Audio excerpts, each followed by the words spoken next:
If you're over 60, there's a quiet danger in your everyday routine. Not something outside of you, but the habits you've accepted as normal. Today, let's talk honestly about 6 things you might need to stop. Not because you're doing anything wrong, but because these habits may be slowly stealing your joy, energy, and sense of purpose. It's not too late to shift. It's not too late to live lighter. This list is not here to shame. It's here to remind you that your later years can still be full of meaning, growth, and yes, joy. These aren't rules. They're invitations. Invitations to let go of what holds you back and open the door to what makes you feel alive again. Let's walk through them gently and truthfully. 1. Stop saying, "I'm too old for that." Every time you say, "I'm too old for that," you put up a wall between yourself and something that might bring you joy, growth, or even healing. Maybe it's dancing in the kitchen. Maybe it's learning to use a smartphone. Maybe it's falling in love again, with someone, with a hobby, with life. It's easy to assume certain doors are closed just because we've passed a certain age. Society often sends that message loud and clear. But what if the problem isn't the door? It's that we've stopped knocking. Yes, the body changes. You might not move like you used to or remember names as quickly. But that doesn't mean you've stopped being curious, funny, creative, or brave. Those parts of you are still there, waiting for permission to come out again. You're not too old to try painting. You're not too old to take a solo trip. You're not too old to forgive, to grow, or to laugh so hard you cry. In fact, this might be the perfect time, because now you have experience, perspective, and a deep understanding of what truly matters. "I'm too old for that" is a sentence that shrinks your world. Try this instead. "I've never done that before. Maybe now is the time."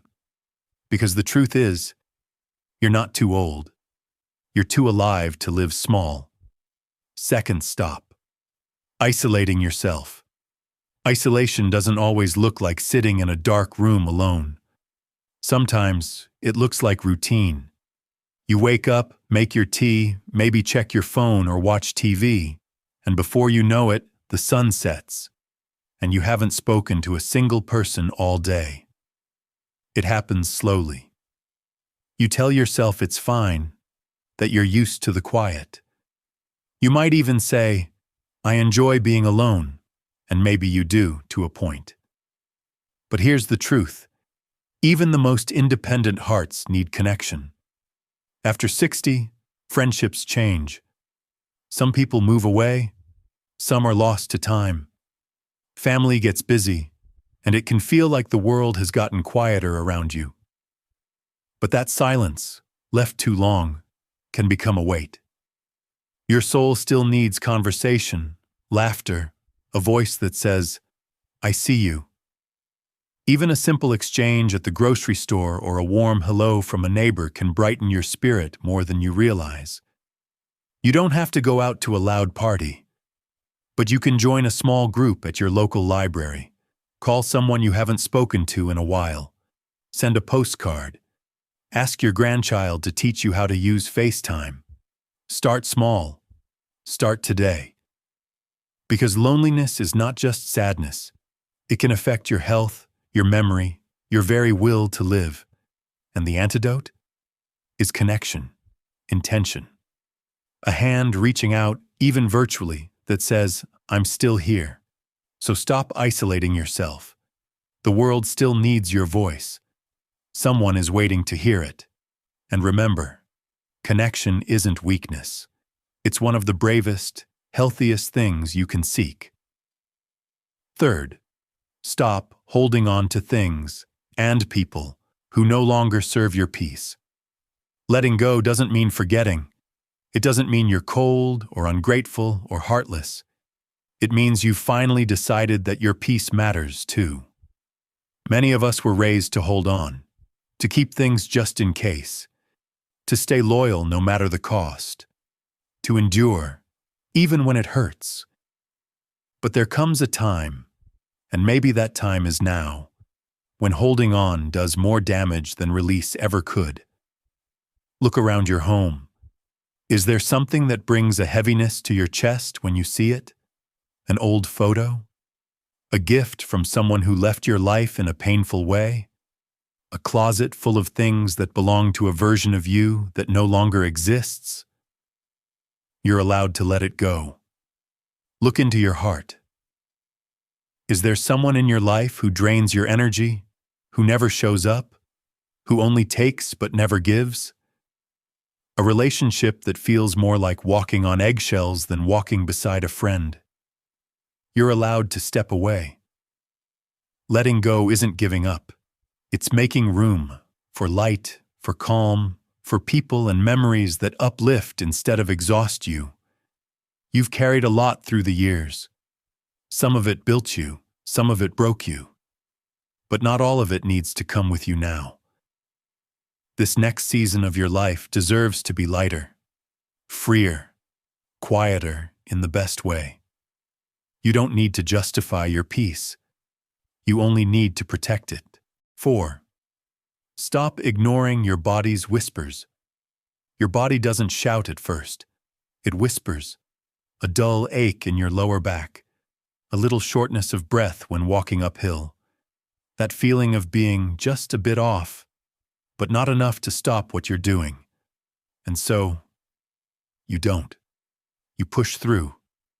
You say, "I'm just tired," or "It's probably nothing." You wait and wait and wait, until sometimes that whisper becomes a roar you can't ignore. But what if you listened sooner? You've lived long enough to know that pain is information. Fatigue is communication. Discomfort is a gentle alarm saying something needs your attention.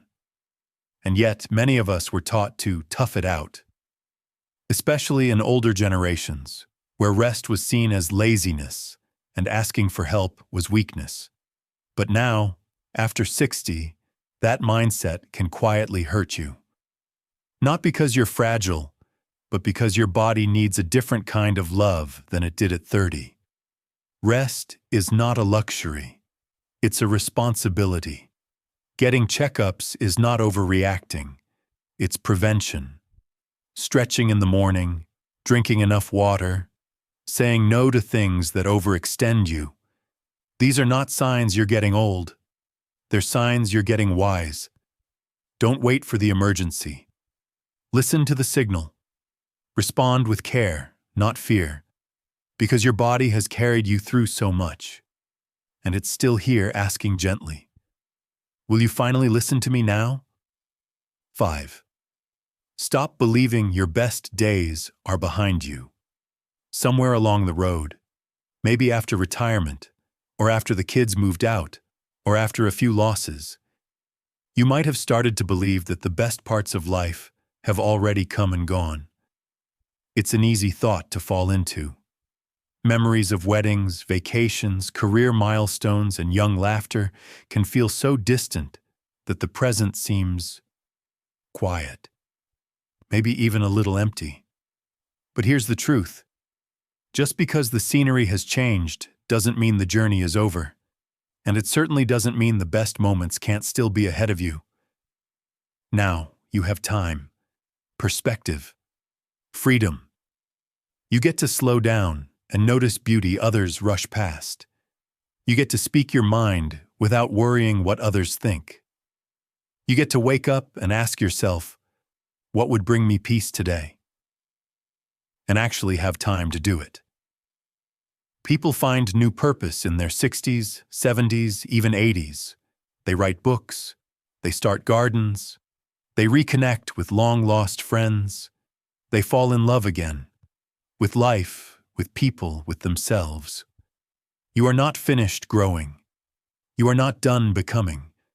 You are still unfolding. So don't write yourself off. Don't spend your golden years looking backward with regret. Spend them leaning forward, into joy, into meaning, into the simple things that make you smile. And ask yourself gently, what if my best days aren't behind me, but right here, waiting to be lived? 6. Stop watching the news all day. Let's be honest, it's easy to get pulled into the news these days. The headlines are loud, the updates are constant, and before you know it, you've spent hours soaking in stories filled with fear, anger, and heartbreak. You tell yourself you're staying informed, but there's a difference between being informed and being consumed. After 60, peace of mind becomes even more precious. And yet, the constant stream of negativity can chip away at that peace without you realizing it. The anxiety builds. The world starts to feel heavier. And suddenly, hope feels like a rare thing. But here's something important to remember. Most good things don't make the news. You won't see a headline about the neighbor who brought groceries to a friend, or the child who made their grandpa laugh for the first time in days, or the way the sun came through the window just right while you sipped your morning tea. The news doesn't show you that, but life does. So yes, check the news. Stay aware, but set limits. Maybe 30 minutes in the morning, and that's it. Then turn it off, and turn your heart toward the world you can touch. Your home, your garden, your community, your breath. The goal isn't to ignore reality, it's to protect your spirit while you face it. Because the more peace you create in your small corner of the world, the more peace there is in the world as a whole. And maybe the best question isn't what happened today. Maybe it's, what beauty did I notice today, and how did it make me feel? If you're over 60, you've lived through decades of love, loss, laughter, change. That's no small thing. You carry stories, strength, wisdom. So now, in this season of your life, protect your joy. Let go of what doesn't serve you. Embrace what lifts you up. And never believe the lie that it's too late. The truth is, it's just the right time. If one of these habits spoke to you today, even just one, tell me in the comments. Let's build a space where older doesn't mean forgotten. It means valued, needed, and still full of life. If this message reminded you of someone you care about, share it with them. And if it resonated with your heart, subscribe for more. Not because I want numbers, but because I believe in building a quiet, strong community for those who've earned every silver strand on their head. See you in the next one. See you in